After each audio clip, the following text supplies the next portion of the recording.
All right, so I'm back, and this time I want to talk a little bit about kind of my faith and, you know, a Christian with cancer, so to speak. So I will tell you, first 45 years of my life, I have been incredibly blessed.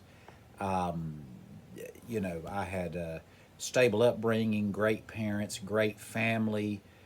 My parents are still together, almost 60 years of marriage, so no broken home or things like that. I mean, nothing. Everything was absolutely perfect. I was very fortunate to do well in school. I have a very good job, so financially secure.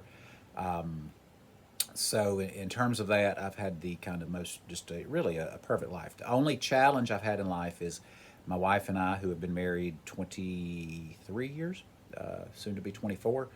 Probably the biggest really the only challenge was that we could not have children. So that was a blow. Everybody wants or a lot of people want children, but not insurmountable. I mean, it kind of worked out that way. I think in the end, because we have lots of nieces and nephews, godchildren. We're the only people without children I know that my wife has a pilot that can take 8 people around because we're always lugging people around. So, so pretty charmed life up until about age 45. Now I'm 48 now, so remember that. Then it all went in the ditch. Everything went in the ditch.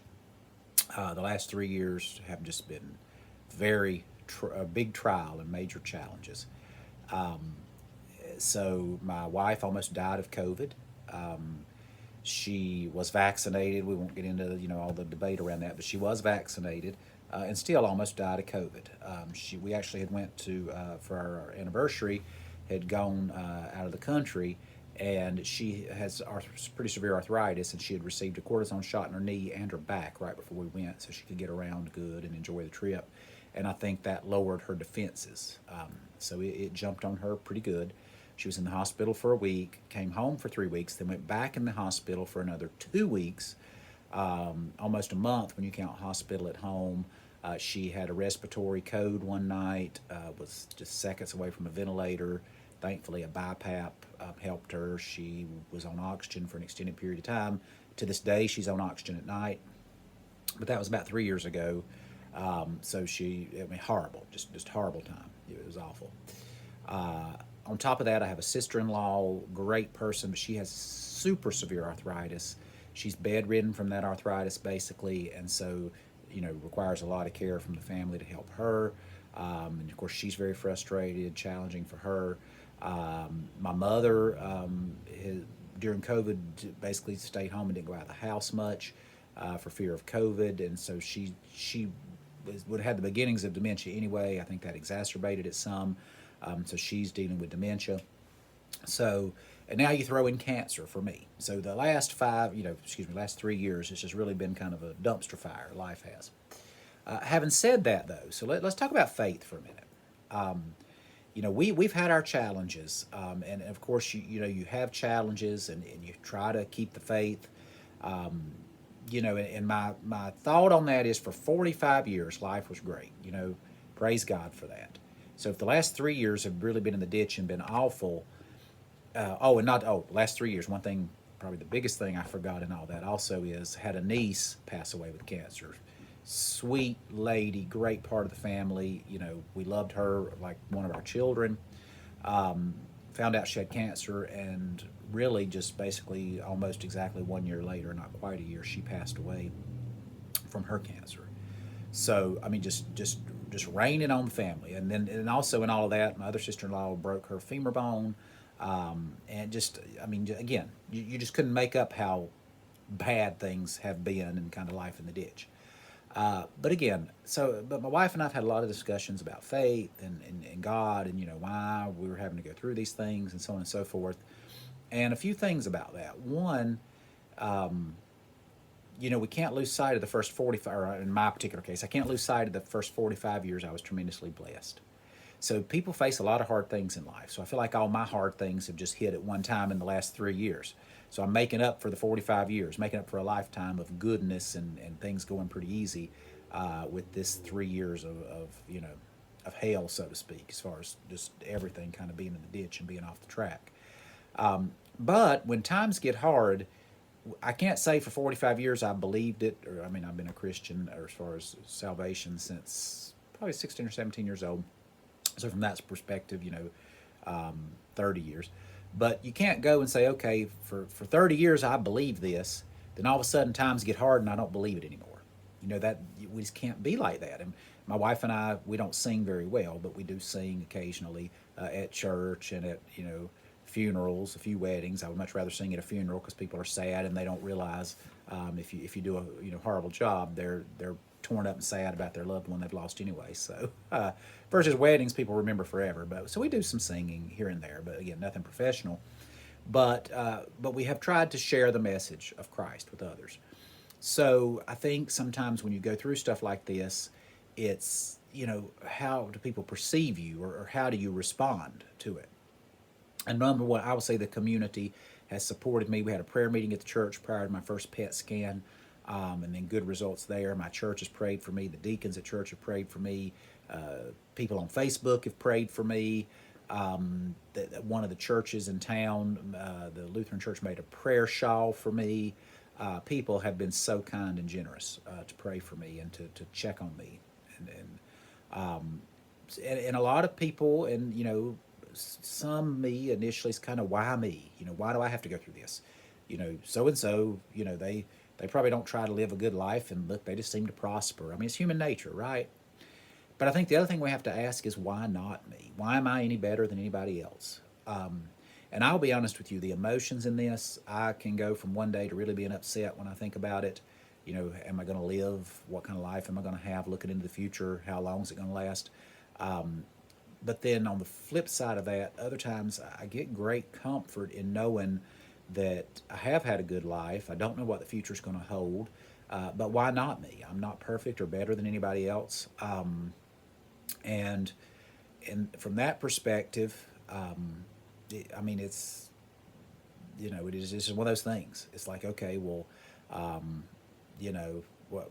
what are we going to do? And you look at other people and you say, okay, well, some people lose children at a young age. Other people have cancer and die at a much younger age than 48. Even though I'm sitting here thinking, am I, am I make it to 50? And hopefully I am. But my point being, you hear people dying in their 50s, like, wow, that's young. Well, 48's really young, and I'm not dying, today or anytime soon, I don't think. But all these things go through your mind. And where I want to talk about my faith some is I have watched more sermons. I mean, on YouTube, more sermons and things about a lot of different stuff. Sorry, somebody's at my door, so hold on. Sorry, somebody was at my door there, so I had to do a little recalibration. But to finish up that thought, kind of on my faith, I have watched more sermons, pastors on YouTube. When I want great comfort, I go 700 Club. The Christian Broadcasting Network has some great YouTube examples of healing where people have been touched of God. I've watched lots of sermons on God's will and faith, and where faith and anxiety come together, and how you try to keep from worrying, but it's human nature. You're going to worry, and things like that.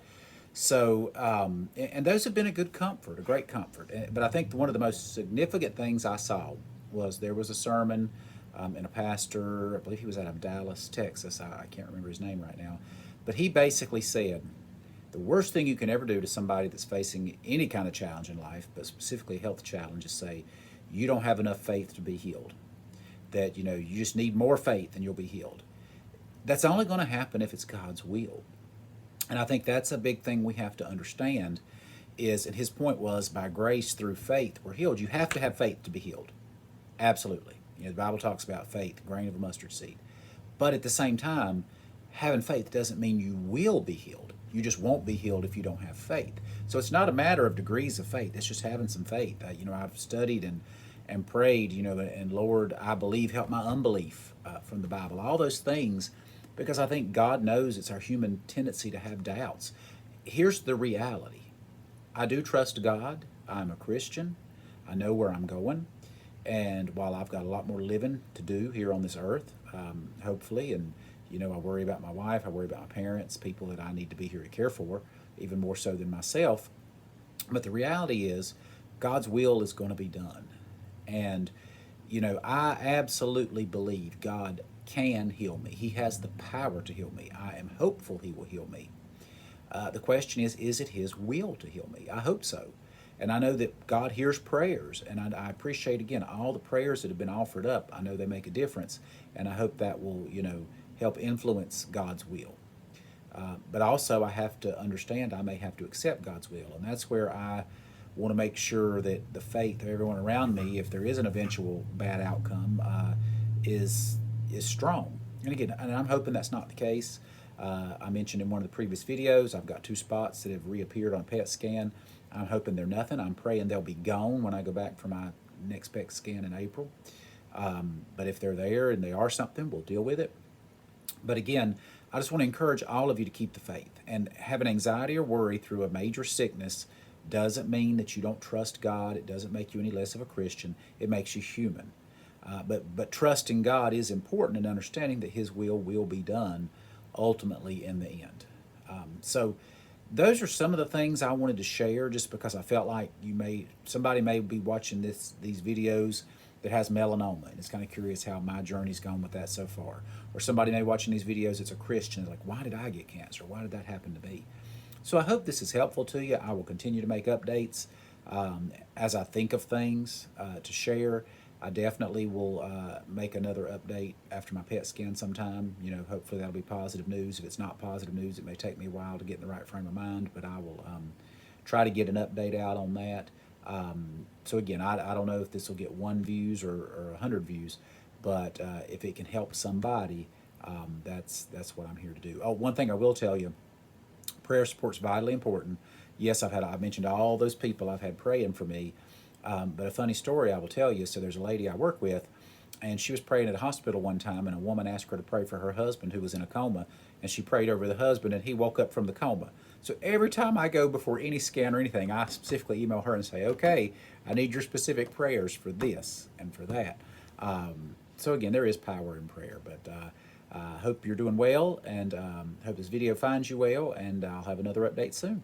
Thanks.